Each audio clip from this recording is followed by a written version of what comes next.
आम ओडिशार निश्चित भाव में गोटाए खुशी एवं आनंदर दिन कि आज केंद्र सरकार द्वारा एवं निजे केंद्र कृषि मंत्री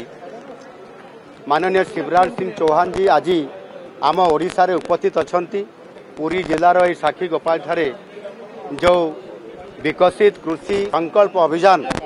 ये जो कार्यक्रम आज यू आज शुभारंभ करले ये कार्यक्रम आज निश्चित भाव में ओडिशार चाषी को आज नुआ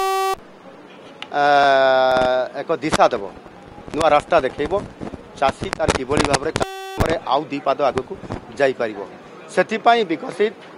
कृषि संकल्प अभियान कार्यक्रम माध्यम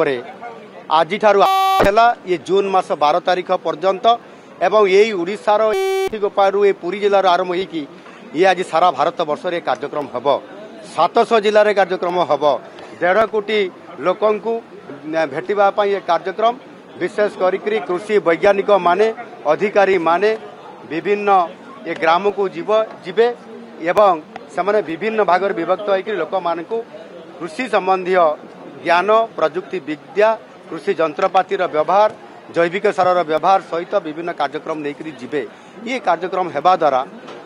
चाषी आउ टिके आगक जापर तार लाभ खाली द्विगुणित हम ना बहुगुणित हो पार आउ से कार्य सहित आनुषंगिक कृषि जहाँ मत्स्य एवं प्राणी संपद उपरे ताकू मध्य पालन करने ये जोड़ापी कहुई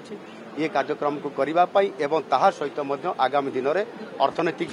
गुरुत्व देवाई डाली जातीय और तैल जातीय यह करने द्वारा चाषीर आय बहुगुणित निश्चित भाव में हो पार। आज ओडिशा आरंभ होची प्राधान्य दि जाइए चाषी को कृषक कृषि समृद्ध योजना माध्यम ओडिशा सरकार मध्य आज चाषी को इनपुट असिस्टेंट पर क्विंटाल रे 800 टंका अधिक दौरान लाभ चाषी आज 36,000 एवरेज रे आज ओडिशार चाषी पाई दिन में जिते बड़े एमएसपी आहरी बढ़ुची चाषी काम करिवार प्रक्रियाकरण उत्पादन रे बढ़ाइबा पई मध्य ये काम को वृद्धि करा जाउछि।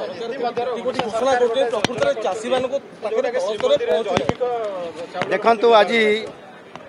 800 टंका आमे पर क्विंटाल रे धान आज आमे चाषी को देइछु केमती पहुंचला नहीं ये रिपोर्ट आज समस्त पाखरे अछि। आज एठी चाषी कहि सामना रे जे आमे तार लाभ पाइलु एणु आपण ये जो अभियोग करूछंती ये भित्ति न अछि। आज 17 लाख रु अधिक चाषी ए लाभान्वित होती जड़े चाषी 36,000 टंका पर्यंत बन एवं से भाव में जदि आम देखा आज जदि लाखपति दीदी कथा कहवा से भी आज कृषि कार्य संपुक्त अच्छा। आज भारत वर्ष में ओडिशा प्रथम स्थान अधिकार कर 17 लाख महिला केमिति आम सरकार ये जहाँ कहती